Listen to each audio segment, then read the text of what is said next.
Casaqui. Aquí, por favor, quiero que usted nos dé sus argumentos. Pedro Castillo está enfrentando este ya juicio oral. La Fiscalía pidió 34 años de cárcel por los delitos de rebelión, abuso de autoridad y grave perturbación de la tranquilidad pública. Para Betsy Chávez está pidiendo 25 años, para Aníbal Torres 15 y para Willy Huerta, que fue el ministro del Interior, 25.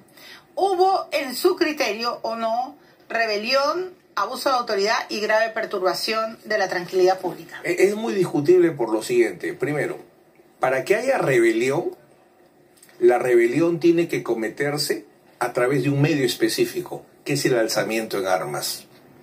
A través de la historia, el alzamiento de armas, como es evidente y el sentido común diría, es utilizar lo que siempre se hizo, la Fuerza Armada o algún tipo de violencia, de algún medio que pueda configurar de alguna manera ser arma. Pero un discurso, y nada más que un discurso, difícil que cuadre ahí. Por eso es que la Fiscalía recurre a una figura alternativa, la conspiración para rebelión, que es solamente el acuerdo. Un acuerdo para cometer delito de rebelión. Pero ese acuerdo implica cierta seriedad, cierto compromiso. O sea, si ese acuerdo no ha sido celebrado con las Fuerzas Armadas, ¿cómo se podía hacer en Alba? O con las rondas campesinas, o con algún tipo de organización que pudiera en el futuro alzarse en armas. Entonces tendría sentido discutir un tema de conspiración. Tú y yo ahorita en público nos ponemos de acuerdo en levantarnos en un golpe de Estado. Hemos celebrado un acuerdo, pero ni tú ni yo tenemos la capacidad de generar algún tipo de peligro, porque jamás vamos a hacer que se alce en armas a alguien. Ya, pero la conspiración. Sí, pero el ejemplo creo que no cuadra, porque él era presidente de la República. Sí, pero él sin la Fuerza Armada no es nada. Ya, pero él creía que tenía las Fuerzas Armadas, tenía todos los comandantes generales. Una excelente pregunta. Yo puedo creer, pero si yo incurro en un error, yo puedo querer apuñalar a una persona, pero si la persona ya está muerta, el problema es que la conspiración es un acuerdo idóneo para cometer rebelión. Entonces, ¿dónde están acusados los comandantes generales de las fuerzas? En el caso de la conspiración que intervine, era Montesinos, los 3 comandantes de las Fuerzas Armadas y el director general de la policía. Ese era el acuerdo. Ya, pero no vaya tan rápido, por favor, para poder entender bien.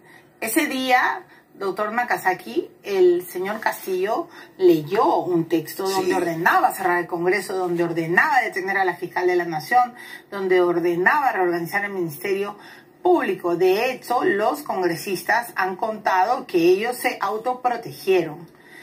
Entonces sí hubo reacción, para empezar.